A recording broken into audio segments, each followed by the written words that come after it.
38년 된 병자가 있었습니다. 베데스다라는 한 연못에 38년 동안 누워서 병이 낫기만을 기다렸습니다. 이 베데스다 연못의 물이 움직일 때 가장 먼저 들어가는 자는 병이 낫기 때문이었습니다. 그의 주변에 있는 사람들 모두 같은 처지였습니다. 그런데 이 병자에게는 치명적인 약점이 있었습니다. 뭐였냐면 혼자 힘으로 절대 움직일 수 없었습니다. 이게 이제 한번 여러분 생각 한번 해보세요. 이게 베데스다라는 연못이 가만히 있다가 전설이 있는 거예요. 천사가 내려와서 물을 기르면 물이 움직이잖아요. 그러면 가장 먼저 들어가는 사람이 병이 낫는 거예요. 그 사람만. 근데 이제 지금 이 병자는 30여 동안 누워 있는데 문제는 내가 아무리 제일 먼저 물이 움직이는 걸 봐도 혼자 힘으로 그 연못 안으로 들어갈 수가 없으니까 그냥 내동 누워만 있는 것입니다. 그러니까 이 남자보다 더 치명적인 병과 아주 그 위독한 병이 있는 사람이 있었음에도 불구하고 이 베데스다 연못에서는 이 남자만큼 절망적인 사람도 없었습니다. 물이 움직일 때 가장 먼저 들어가야 하는데 혼자 힘으로 못 움직이기 때문입니다. 이 사람은 희망을 품고 있지만 또 다른 좌절이라는 이 감정에 잠겨 38년간 누워 있습니다. 그런데 예수님이 이 병자를 만나십니다. 그리고 이 병자를 고쳐주셨습니다. 38년 된 병자가 예수님을 만나 죽을 병을 고친 뒤 누워있던 자리를 들고 걸어갔습니다. 기적이 일어났습니다. 물이 움직여도 들어가지 못했던 사람입니다. 그런데 물이 움직이지도 않았는데 병이 고쳐졌습니다.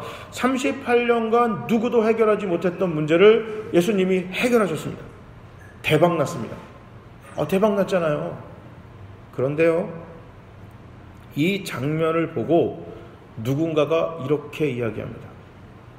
안식일날 물건 옮기면 안 되는데, 안식일날 물건 옮기면 안 되는데. 하필 예수님이 이 병자를 고쳐주신 것이 안식일이었습니다. 유대인들에게 있어서 안식일은 아무 일도 하면 안 됩니다. 이게 율법이에요. 문자 그대로 아무 일도 하면 안 돼요. 이 글자에 그렇게 새겨져 있습니다. 자, 38년간의 좌절된 자리를 박차고 일어나 새로운 희망의 삶의 자리로 옮기는 순간입니다. 예수님이 너 지금 누워있던 침상 들고 가라 그랬단 말이에요. 그래서 이 38년 동안 누워있었던 그 자기의 침상을 들고 옮기는데 이 장면을 보고 나서 기껏 한다는 소리가 물건 옮기면 안 되는데, 물건 옮기면 안 돼요. 문자 그대로의 율법에 사로잡혀 침상을 옮긴 것에 대한 잘못을 지적하고 있습니다. 요한복음 5장에 나오는 이야기입니다. 형식에 잡혀 본래 의미를 잃어버린 사람들의 한계를 단적으로 보여주는 장면입니다. 오늘 본문에 예수님은 사마리아의 수가성을 방문합니다. 자, 그 성의 사람들이 예수님이 왔다 그래서 다 달려나왔어요. 그리고 이렇게 질문합니다. 4장 20절입니다. 요한복음 4장 20절 우리 본문 바로 앞에 이렇게 나옵니다. 우리 조상들은 이 산에서 예배하였는데 당신들의 말은 예배할 곳이 예루살렘에 있다 하더이다. 이렇게 얘기합니다. 여기서 말하는 이 산은 그리심산을 얘기합니다. 그리심산. 이 남유다가 바벨론의 포로를 마치고 다시 예루살렘으로 돌아왔어요. 그리고 성전을 건축합니다. 그런데 이때 사마리아 지역에 남아있던 사람들은 배척했어요. 그러니까 성전을 도와주겠다고 왔는데 너네 성전 짓는 거 도와주지 마. 저리 가. 그 유다 사람들이 배척했어요. 이유는 이게 그 혼혈이 됐다라는 거예요. 혼혈 민족. 그러니까 율법을 어기고 율법인 순수혈통을 지키지 못하고 너희는 혼혈 민족이기 때문에 그 성전 짓는데 오지 마라. 그러고 나서 그 이스라엘 사람들이 배척했습니다. 자, 결국 갈등이 깊어졌어요. 그래서 사마리아 사람들도 예배를 드리긴 해야 되는데 예루살렘 성전 못 오게 하니까 자기네 동네에 있던 그리심산에다가 성전을 지었어요. 사마리아 성전을 예배할 장소를 줬고 그리고 나서 거기서 하나님께 제사를 드렸습니다. 자, 이것이 기원전 4세기 BC 400년경에 있는 이야기입니다. 그러니까 오늘 예수님이 이제 AD 1세기니까 약 400년 정도 지금 시간이 흐른 거잖아요. 이 그리심산의 성전을 짓고 나서 약 400년간에 이어져 오는 갈등이 되었습니다.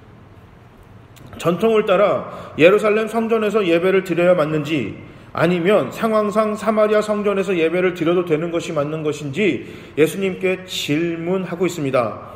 그럴 때 예수님의 대답이 오늘 본문입니다. 이것을 한 줄로 요약하면 형식적이지 않은 참된 예배자가 되십시오라는 얘기입니다. 형식에 잡히지 말고 참된 예배자가 되십시오. 오늘 본문 이것이 예수님의 이 질문에, 사마리아 사람들에 대한 질문의 대답이었습니다. 얼핏 보면 이게 이 예수님의 대답을 그냥 살짝 보면 예수님이 마치 이 장소라는 형식을 무시하고 계신 듯 보입니다. 그러나 전혀 그렇지 않습니다. 사마리아 사람들은 시간을 정하고 같은 장소에서 하나님께 예배를 드렸어요. 그러니까 예배가 지난주에 뭐라 했잖아요. 같은 시간에 같은 자리에 하나님을 믿는 사람들이 모여서 하나님을 초청하는 것, 이것이 예배다, 이렇게 얘기했단 말이에요. 그런데 유대인들은 이 사마리아인들의 제사가, 이 예배가 가짜다라고 했어요. 그 이유는 예루살렘 성전에서 드리는 예배가 아니기 때문이다, 이 이유였어요. 그러니까 예루살렘 성전에서 드리지 않기 때문에 그리심산에서 드리는 너희가 드리는 그 예배는 가짜다, 이렇게 얘기했단 말이에요. 한두 번 이렇게 이야기한 것이 아니라 무려 400년 동안 이렇게 이야기했습니다. 400년간 사마리아 사람들의 마음에 멍이 들었습니다. 그러다 보니까 점점 위축되는 거예요. 그리심산에서 드리는 예배는 가짜 이미테이션 같은 느낌이 들었습니다. 어느덧 사마리아 사람들은 그리심산에서 드리는 예배를 형식적으로 억지로 드리기 시작했습니다. 시간과 장소는 갖췄지만 예배가 없는 형식적인 예배를 드리고 있었습니다. 이것은 예루살렘도 마찬가지였습니다. 시간을 맞춰 예루살렘 성전에서 제사를 드렸지만 예수님은 그 예루살렘 성전에서 드리는 예배를 보고 이것은 가짜다, 이렇게 얘기했어요. 여기도 여전히 예배자가 없다, 이렇게 예수님 정의 내리셨습니다. 그렇게 진단하셨어요. 사마리아 사람들을 비웃은 유대인들도 참 예배자가 아니다, 예수님 이렇게 진단하셨습니다. 형식적인 예배가 점점 하나님 백성들의 삶을 무너뜨리기 시작했습니다. 하나님을 믿는 사람들은 절대 예배와 삶을 분리할 수가 없습니다. 절대 분리할 수가 없어요. 하나님을 믿기 때문입니다.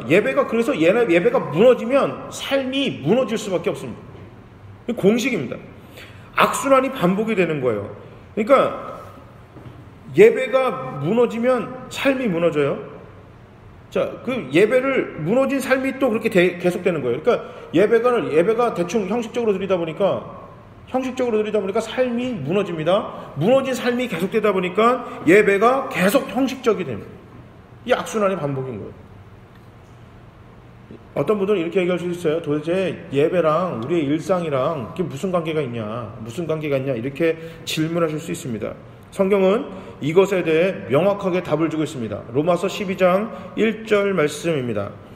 그러므로 형제들아, 내가 하나님의 모든 자비하심으로 너희를 권하노니 너희 몸을 하나님이 기뻐하시는 거룩한 산 제물로 드리라. 이는 너희가 드릴 영적 예배니라. 아멘. 이거 진짜 아멘입니다. 로마서 12장 1절에 사도 바울이 이렇게 얘기하고 있습니다. 우리의 삶 전체가 하나님께 드리는 예배입니다. 우리 삶이 예배입니다. 이 넓은 의미의 예배거든요. 그러므로 삶의 예배를 드리는 한 사람 한 사람이 모여드리는 공적 예배가 우리의 삶과 직접적으로 연결되어 있는 것입니다. 그러니까 우리가 지금 공적이 드리는 예배는 정말 그 좁은 의미의 딱 예배고, 넓게 생각하는 그 예배의 의미는 우리 일상생활이 예배입니다. 우리 일상생활이 예배다. 성경은 지금 이렇게 정의를 내리고 있는 거예요. 그러니까 공적인 예배, 우리가 주일날 예배를 드리든지 성전에 나와서 예배를 드리거나 아니면 가정에서 드리는 이런 목장 예배라든지 가정 예배라든지 혼자 개인적으로 드리는 그런 예배, 이것뿐만 아니라 그냥 우리의 일상의 삶이 예배다. 성경은 이렇게 정의 내리고 있습니다.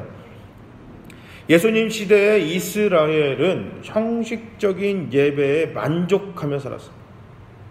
형식적으로 예배를 드리는데 이게 불만족하면 괜찮아요. 이게 뭐가 문제가 있는데, 이거 예배가 뭔가 잘못된 것 같은데, 이러면 괜찮은데 만족하고 있었어요. 이러한 잘못된 예배가 결국 그들의 삶을 부패하게 만들었습니다. 자, 성직자들은 거짓된 상술과 왜곡된 말씀으로 일반 사람들을 괴롭혔습니다. 정치하는 자들은 탈세를 일삼았습니다. 부정부패를 그냥 아무렇지 않게 행했습니다. 일반 백성들도요, 사마리아 사람뿐만 아니라 가난하고 자신보다 힘 없는 사람들을 무시하고 괴롭혔습니다. 나라의 독립을 위해서 열심히 수고하는 사람들조차도 무고한 사람의 재산과 피를 흘리는 것을 아무렇지 않게 생각했습니다. 그럼에도 그들은 자신들이 드리는 예배가 전혀 문제 없다, 이런 착각에 빠져 오늘도 제사를 드리고 있는 것입니다. 아무 문제가 없습니다. 말씀을, 왜곡된 말씀을 전해도, 거짓된 상술로 많은 사람들에게 세금과 잘못된 것을 계속해서 그 힘든 그 짐을 지우는 성직자들도 아무 문제 없다고 생각하고 있는 거예요. 정치하는 사람들은 부정부패를 일삼고 세금을 포탈하고 세금을 뛰어먹는 그런 타락된 일상적으로 하더라도 그게 문제 없다, 이렇게 생각하고 있는 거죠. 자, 일반적으로 사는 사람들도 그것이 잘못됐다고 지적을 하지만 실제 자기들의 삶은 사마리아 사람들을 무시합니다. 괴롭힙니다. 가난한 사람들을 괄시합니다. 자기보다 힘없는 사람들을 못되게 굽니다. 자, 나라의 독립을 위해서 열심히 일하는 독립군인데도 불구하고 강도로 돌변해 그 여리고라는 그 지역, 여리고에서 그 지나가는, 예루살렘과 여리고에서 지나가는 그 지역에 기다리고 있다가 사람들이 지나가면 독립을 위해서, 독립운동을 위해서 돈이 필요하다는 이유로 사람과 상관없이 누구나 붙잡아 목숨을 빼앗거나 물건을 빼앗는 일을 일삼고 있습니다.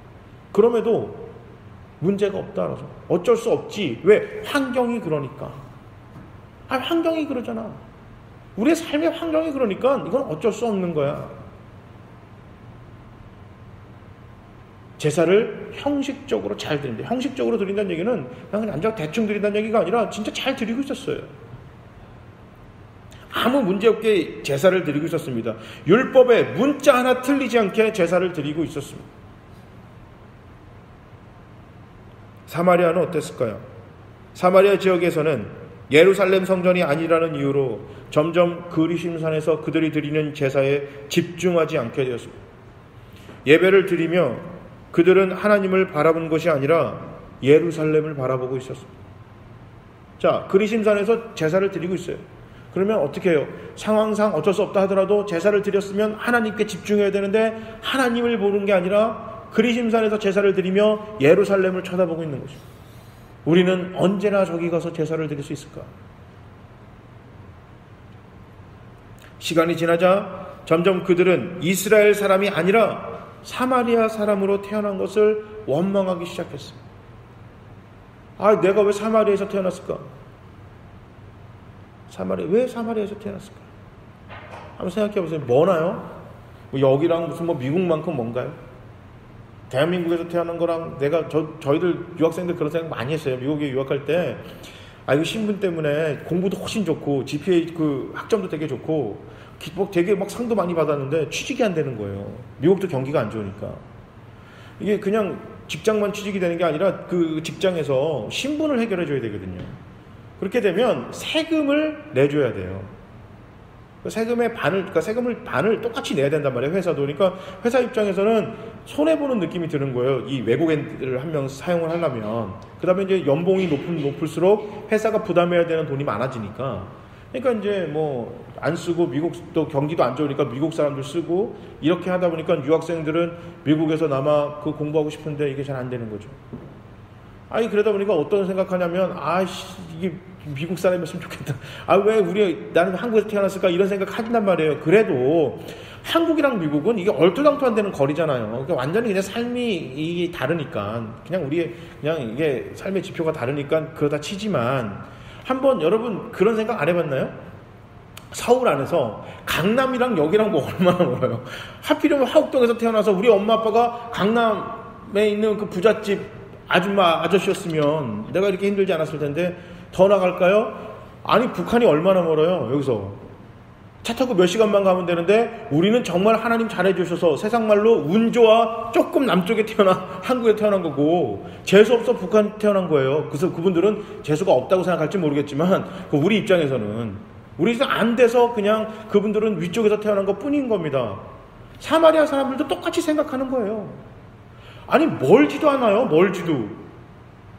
그냥 바로 저 동네인데 하필이면 내가 이쪽 동네에서 태어나서 왜 우리는 이런 고생을 하고 있을까? 왜? 원망하기 시작했습니다. 그 원망이 이스라엘을 향한 분노로 발전했어요. 결국 그 분노가 하나님과의 관계가 소원해지기 시작했어요. 하나님과 서먹해지기 시작했어요. 그래 그 사람들은 편협한 시각으로 사람들을 대했고 선입견과 부패함이 일상생활이 되었습니다. 예루살렘만 타락한 것이 아니라 일상생활에 예루살렘만 이상해진 게 아니라 사마리아 사람들도 이상해지기 시작했습니다. 하나님의 생각과 마음과 가르침을 만날 기대가 전혀 없는 예배가, 그러니까 예배를 통해 하나님의 생각을 배우고 하나님의 마음을 받아들이고 하나님의 예수의 가르침은 어떨까, 이런 기대가 전혀 없는 거예요. 그냥 예배 드리는 거예요. 해왔으니까. 해왔어요. 아무 생각 없이 드리는 그 예배, 그 예배가 이스라엘과 사마리아 사람들의 일상을 무너뜨렸습니다. 그리고 무너진 일상이 예배를 의미 없는 형식적인 행위로 만들었습니다. 자, 주일 성수했어요. 안식일을 지켰고 헌금을 드렸습니다. 찬양을 했습니다. 말씀을 들었고 기도를 했습니다. 그랬으니까 예배에 성공했다, 이런 생각에 사로잡혔습니다. 자, 주일 성수, 헌금, 찬양, 말씀, 기도가 중요하지 않다, 이런 내용은 아니에요. 이런 이야기는 아닙니다. 하나님의 사랑과 하나님의 은혜, 하나님의 마음이 없는 주일 성수, 헌금, 찬양, 말씀, 그리고 기도가 결국 우리의 예배와 일상을 무너뜨린다는 것입니다. 중심이 하나님께 없다면 아무것도 안 드린 사람입니다. 중심이 하나님께 없다면 우리는 아무것도 안 한 것입니다. 중심을 하나님께 둔다는 것은 하나님의 마음과 생각을 나의 생각과 판단의 기준으로 둔다는 것입니다. 그러니까 중심을 하나님께 둔다는 얘기는 내 생각과 내 판단의 기준을 하나님의 마음과 하나님의 생각의 그 기준을 둔다. 이게 내 중심을 하나님께 둔다라는 얘기입니다. 예를 들게요. 자, 헌금에 대해서 한번 예를 듭시다. 근데 내가 마음을 중심을 두지 않는 그 헌금은 마치 이것과 같아요. 그러니까 1년에 한 번밖에 못 만나는 조카에게 의례적으로 세뱃돈 주는 거예요. 1년, 이 친구 그냥 평소에 연락도 없어요. 그냥 1년에 한 번 봐요. 끽해야. 1년에 한 번 구정이나 이때 한 번 보는데, 이때 만나서 그 조카한테, 이게 내 삼촌이니까 그래도 세뱃돈은 줘야지, 이렇게 생각해서 세뱃돈 준비해서 그냥 10,000원짜리 한 장 그렇게 세배 주는 겁니다. 억지로 하는 거예요. 그 돈이 어디에 쓰이고 사용될지 관심이 없어요. 이 돈을 가지고 얘가 뭐에 쓸지 관심이 없어요. 그냥 주는 걸로 끝나는 겁니다. 그냥 생색내요. 1년에 한 번밖에 못 만나는 사이임에도 불구하고 그래도 인사할 수 있는 사이라는 것, 이게 얼마나 감사해요. 이게 감사한 겁니다. 이게 그래도 1년에 한 번밖에 못 보는데도 얘가 그래도 나한테 와서 인사하고 새해 복 많이 받으세요, 이게 해주네, 이게 참 고맙다, 이렇게 생각할 수도 있는 거거든요. 자, 마음의 중심을 두는 건 이렇게 생각하는 겁니다. 1년에 한 번밖에 못 만나는데도 불구하고 이 아이가 나에게 복 받으라고 축복하는 거잖아요. 인사하는 거잖아요. 이 어린아이가 나한테 먼저 복 받으세요라고 이 축복해 주는 것, 평소에 친하지도 않는 이 조카가 나한테 해주는 것, 야, 이게 참 고맙구나, 이렇게 생각하는 겁니다.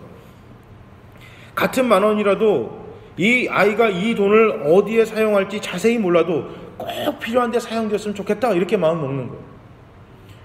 이게 필요하면 더 줄 겁니다. 뭐 대학을 들어간다든지 이 아이가 뭐가 필요한 등록금이 부족하다든지 이러면 좀 더 줄 수도 있잖아요. 근데 만약 그렇게 못하면 미안해하는 겁니다. 야, 이게 삼촌이 이게 돈이 없네, 이거 미안하다, 나중에 이거 잘 써라, 내가 좀 또 도와줄게, 뭐 필요한 거 있으면 얘기해라, 빈말이라도 그렇게 던지는 마음입니다. 중심을 드리는 헌금도 마찬가지입니다. 얼마 드리던 이 헌금이 하나님이 원하는 곳에 사용되길 기도하며 드리는 것입니다. 복음을 위해 선한 곳에 사용되길 기대하는 것입니다. 내가 드린 이 돈이 하나님 말씀을 전하고 가난한 사람들이 사용되고 좋은 곳에 사용되기를 기대하면서 내가 헌금을 하는 것입니다. 필요하면 더 드릴 수도 있는 것입니다. 그런데요, 중심이 없는 헌금은 하나님이 거지간데 마치 적선하듯이 하는 것입니다. 헌금 어디에 하나님을 향한 중심을 찾을 수 없이 그냥 돈만 툭 내는 겁니다. 하나님이 거진가요? 아니, 하나님이 거지예요? 한번 생각해 볼까요? 헌금을 하면 하나님은 돈을 받으시는 게 아니라 마음을 받으시는 겁니다. 중심을 받으시는 겁니다. 헌금을 할 때 우리가 헌금통에 헌금에 돈을 넣잖아요. 돈이 없어지나요? 하나님이 가져가시나요? 이렇게?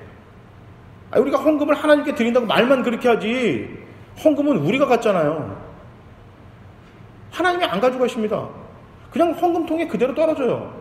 그대로 여기 그냥 그대로 고스란히 있고요. 예배가 끝나면 이거 그냥 그대로 모여서 재정부가 가져갑니다. 그 재정부에서 일일이 다 헌금을 이렇게 돈을 셉니다. 그래서 이번 주에 헌금이 얼마가 들어왔구나 이렇게 그냥 통계를 냅니다. 그리고 그 돈은 어디가 쓰이나요? 교회를 위해서 쓰이는 겁니다. 아니, 전기세 누가 내요? 나라에서 공짜로 해주나요? 교회니까? 아니요, 교회도 다 전기세 냅니다. 그럼 전기세 내야죠. 그 돈 어디서 나요? 헌금에서 하는 겁니다. 목회자들 월급, 우리는 이게 직장입니다. 그럼 목회자들은 어디서 월급을 받나요? 여러분들이 내신 헌금에서 월급을 받는 겁니다. 아니, 선한 데 쓰라면서요. 가난한 사람 도와주길 원한다며요. 그 돈은 어디서 나요? 헌금에서 하는 겁니다. 하나님이 가져가시나요?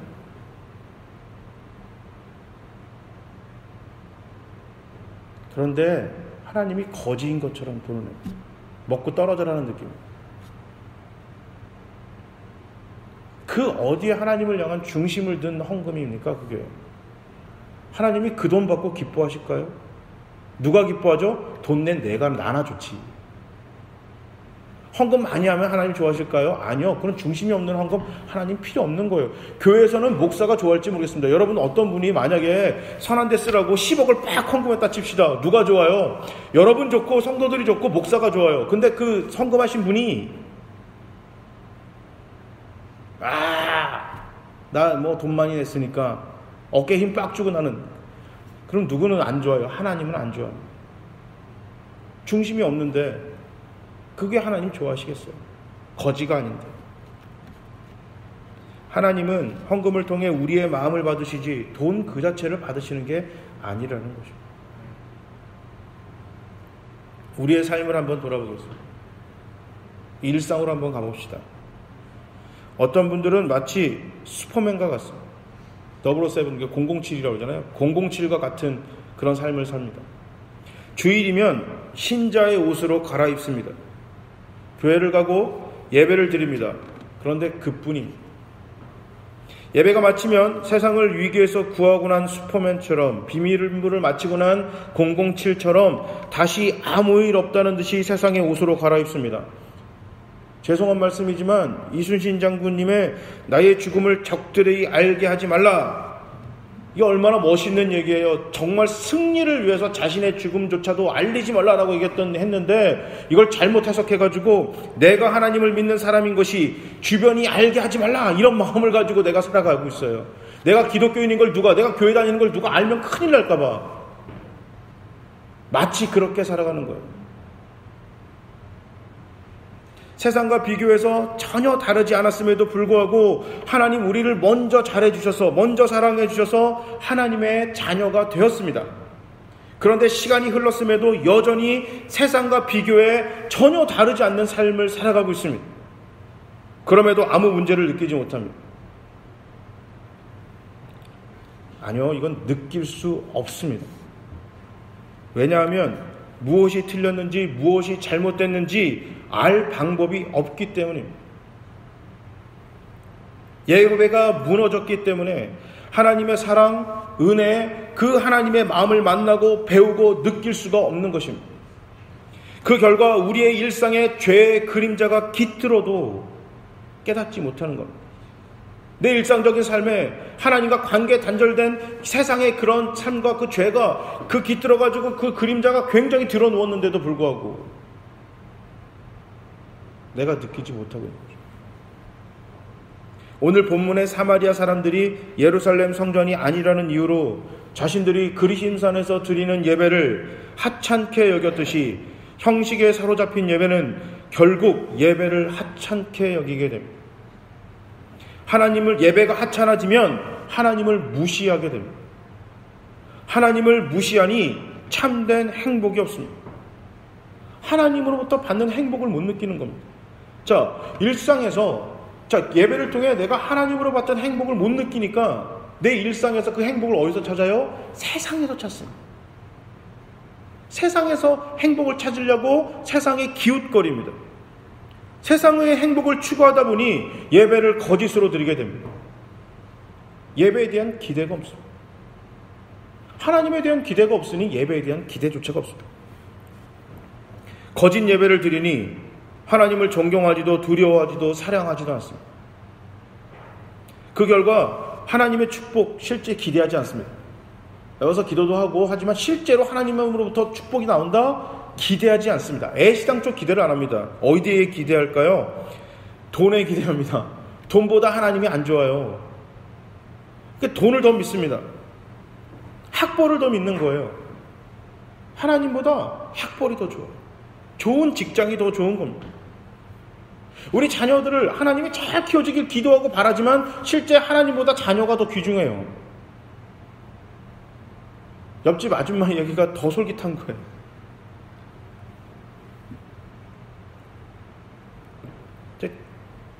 이게 악순환의 반복이라고 했잖아요. 우리 윗세대가 그렇게 하니까 그거 보고 배우는 거예요. 밑에서 공부해라. 공부해서 남 주냐? 공부해서 남 주는 겁니다. 돈 벌어서 남 주냐? 네, 돈 벌어서 남 주는 겁니다. 이게 크리스천입니다. 이게 하나님의 사랑이 세상을 살아가는 방법이거든요. 그런데 교회를 다니면서도 공부해서 남 주냐? 야, 주일날 뭐 이렇게 교회 가냐? 주일날 하루만 예배 한 번만 드리면 되지. 아니 왜 자꾸 토요일날 나와서 성경 공부하라고 그래요? 애들을 학원 다녀야죠. 아이가 대학을 갈 때까지 이제 20살에 대학을 간다 치면 초등학교 이제 뭐 몇 살에 들어가죠?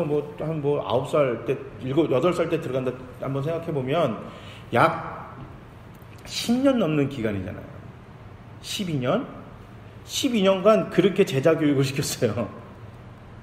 교회에 올인하지 마라. 하나님께 마음 두지 마. 어디다 둬요? 너 저기 그 학원에 마음을 둬라. 공부에 마음을 둬라. 12년 넘게 그렇게 제자 교육을 시켰습니다. 그리고 나서 이 아이가 대학을 들어가고 사회를 딱 나가면 하나님 제대로 믿을까요? 안 믿죠. 이제 그제서야 웁니다. 우리 애가 교회를 안 나가요. 목사님 어떡할까요? 그럼 어떻게 해요, 목사가? 목사는 일주일에 한 번밖에 못 만나는데 일주일에 7일 동안 집에 있는 부모가 그런 식으로 제자교육을 7일 동안 일주일에 7일 동안 24/7 24시간 7일 동안 그렇게 열심히 제대로 교육을 시켜놓고 이제 와서 목사 보고 와서 고쳐놓으랍니다.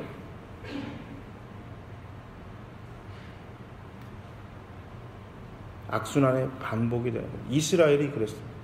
지금 예수님 시대만 타락한 게 아니에요. 다윗 왕, 솔로몬 왕의 그 초기 시대 빼놓고 예배가 벌써 약 1000년간 타락했어요. 이게 세대와 세대에 걸쳐 하나님을 무시하는 거짓된 예배, 하나님을 공경하지 않는 그런 삶의 자세가 계속해서 이어져 내려오고 있었던 겁니다.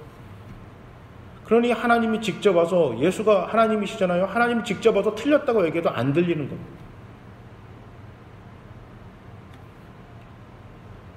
하나님께 드리는 시간과 물질, 마음, 재능이 아까운 것은 당연합니다. 왜요? 하나님을 기대하지 않는데. 하나님으로부터 돈이 나오길, 내가 공부하는데 하나님이 진짜 도와주기를, 내가 직장 생활을 하고 내 자녀가 크고 나의 부부 생활과 나의 모든 사람과의 그 관계 속에서 하나님이 함께 하기를, 그 마음의 중심을 하나님께 두는 게 아니라 실제 그런 것들에 마음을 두고 있으니까 하나님께 전혀 기대가 없으니 예배가 하나님 앞에 당연히 거짓을 들을 수밖에 없고, 예배로부터 하나님께 은혜를 받고 체험하는 게 전혀 없으니까 하나님을 향한 기대가 없다 보니 어디에 기대를 하고 기웃거리고 우리의 모든 꿈과 희망을 걸어놔요? 세상에다 걸게 돼 있습니다. 하나님조차 내가 들고 있는 수많은 보험 중에 하나, 이렇게 생각하게 됩니다. 이런 자세로 하루하루를 사는 하나님의 백성과 하나님을 믿지 않는 사람의 일상을 비교할 때 과연 얼마나 다를까요? 세상 사람들과 달라서 하나님 백성 삼아주신 게 아니잖아요. 아니 그냥 아까 얘기했듯이 부모 잘 만나서, 아니면 친구 좀 잘 만나서, 좋은 교회 만나서, 아니 어떻게 하다 보니까 교회를 다녀서 예수를 믿게 된 것 뿐이에요. 내가 정말 그렇게 구원받을 만한 자격 조건이 있어서 구원받은 게 아니었는데 어떻게 시간이 그렇게 예수 믿고 그렇게 시간이 지났음에도 여전히 세상과 전혀 비교해도 다르지 않습니다. 일상이 무너졌습니다. 사도행전에 보면 세상과 똑같았어요. 예수 안 믿는 사람이나 그 예수 믿는 사람이나 예수님의 제자들, 심지어 예수의 제자들이나 똑같았어요. 그냥 전혀 다른 게 없었습니다. 그러나 그들이 예배가 회복됐습니다. 하나님의 마음에 그들의 생각의 판단과 모든 삶의 기준을 딱 심었습니다. 그러니 삶이 변했습니다. 그러니 성경이 뭐라고 그래요? 세상이 교회를 칭찬하더라. 그 다음 문장이 기가 막힙니다. 그러니 믿는 자의 수가 늘어나더라. 세상이 예수 안 믿는 사람이 교회 다니는 사람들의 일상의 삶을 보고 감동을 받은 거예요. 칭찬하는 거예요. 거기 좀 한번 가보자. 일상이 무너지니 세상이 교회를 욕해 믿는 자의 수가 줄어들더라. 바로 그 얘기예요. 기독교가 개독교 소리를 듣는 한 믿는 자의 수는 계속 줄어들 것입니다. 그러면 과연 이 설교를 준비하는데 저는 무슨 생각했냐면, 교회가 왜 개독교 소리를 들을까? 그러면 안 되는데 처음에 그렇게 생각했어요. 근데 내 삶을 한번 돌아봤어요. 나는 개독교라는 소리를 듣는데 과연 하나도 보탬이 된 건 없나? 아니면 개독교 소리를 안 듣기 위해서 내가 막 사람들을 감동시킨 건 얼마나 되나 할 때 이거 설교해도 되나 이런 생각이 들더라고요. 진짜 이거 설교해야 될까? 어제 바로 그 생각한 거예요. 토요일 날 오후에 이제 오전에 이제 교회를 나오면서 과연 나는 그 운전을 이제 막 하잖아요. 그 평소에 그 운전할 때 내 운전하는 모습을 보고 차에서 내렸단 말이에요. 저 사람이 목사다라는 걸 알면 내 운전하는 그 모습만 본 사람들이 과연 목사님이라 다르구나 생각을 할지, 뭐야 목사야? 이런 얘기를 할지, 운전 습관만 봐도 참 깝깝하다 이런 생각을 많이 했습니다. 여러분들은 어떠세요? 참된 예배자가 되라는 주님의 가르침은 처해진 환경과 싸우라 이 얘기가 아닙니다. 오히려 하나님을 바라고 기대하는 예배자가 되라. 환경에 사로잡히거나 환경과 싸우는데 모든 거 너의 집중력을 두지 말고 가장 먼저 하나님께 너의 집중력을 두라는 이야기입니다. 예루살렘이 아닌 그리심산에서 드리는 예배가 평생 너희를 괴롭게 할지라도 하나님을 먼저 바라보라는 것입니다. 혈통의 문제가 400년이 아니라 4000년을 괴롭게 할지라도 그에 맞서 싸우지 말고 오직 하나님께 집중하는 것입니다. 예배에 무엇을 입을까? 옷에 집중하기 전에 예배에 하나님의 은혜를 체험하길 기대하는 것입니다. 억지로 헌금을 드리며 스스로 위로하지 말고 내가 드린 돈이 선한 일에 쓰여지기를 바라는 것입니다. 주문을 외우듯이 기도하지 말고 진짜 자신의 속마음을 이야기하라는 것입니다. 하나님의 말씀을 귀에서 흘리는 것이 아니라 마음의 중심에 새기는 것입니다. 바로 지금 우리의 시간과 우리의 마음과 우리의 물질의 시선을 하나님께 집중하는 예배를 드리라. 우리 주님은 오늘 본문을 통해 말씀하고 계십니다. 삶에 어떠한 굴곡이 있더라도 집중력을 잃어버리지 말라고 우리 주님은 사마리아 사람들에게 또 이스라엘 사람들에게 그리고 바로 지금 우리 모두에게 말씀하고 계십니다. 하나님께만 집중하는 예배를 잃어버릴 때 하나님을 믿는 자의 참된 일상을 잃어버리게 됩니다. 하나님을 믿는 사람답지 않은 일상은 하나님이 없는 예배를 드리게 됩니다. 이러한 악순환의 고리를 끊어버리지 못하면 이것은 내 세대에서 끝나는 이야기가 아니라 세대에서 세대로 계속해서 이어져가는 악순환이 되어버리고 맙니다. 하나님을 믿는 사람답지 않은 일상은 하나님의 없는 예배를 드리게 된다 이렇게 말씀하셨습니다. 여러분, 예배에 오직 하나님께 집중하시기 바랍니다. 하나님의 마음에 우리의 마음, 시간, 물질, 재능을 심으시기 바랍니다. 하나님을 발견하지 못하는 일상에 하나님을 발견하게 합시다. 처해진 환경이 아니라 우리가 집중해야 될 건 우리의 지금 닥친 환경이 아니라 그 환경 너머에 있는 하나님을 바라봐야 합니다. 이것이 예배입니다. 수고하고 무거운 짐진 자들아, 어디서요? 우리의 그냥 일반적인 삶에서 힘들고 지친 사람들아, 다 내게로 오라. 내가 너희를 쉬게 하리라.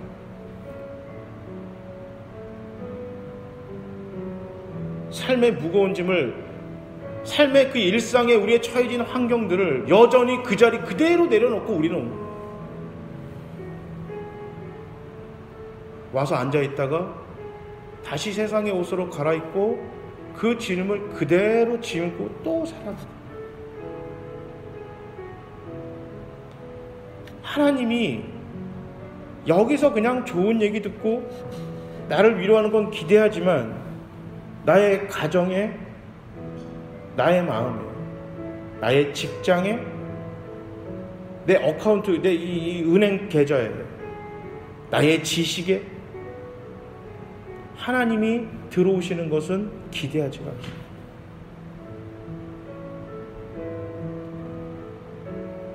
일상과 단절된 예배를 드리는데 이 예배가 어찌 참된 예배고 그 예배를 드리는 내가 어찌 참된 예배자가 되겠습니까? 지난주와 이번주 전혀 변하지 않는 일상생활을 살고 앉아있는데 어떻게 난 예배를 통해 하나님을 만났다, 하나님이 함께하는 예배를 드렸다고 이야기할 수가 있겠습니까? 고깃집에 1시간만 들어갔다 나와도 하루 종일 몸에서 고기 냄새가 나는 것이 당연한 건데, 예배를 통해 하나님을 만났는데 일상 속에서 하나님의 냄새가 나지 않는다는 것은 거짓입니다. 하나님을 만날 기대가 없이 일상생활에서 세상 사람들과 똑같이 사는 것인데 그 삶을 보고 세상이 어찌 하나님을 발견하게 될 것이고 어찌 하나님이 영광을 받겠습니까?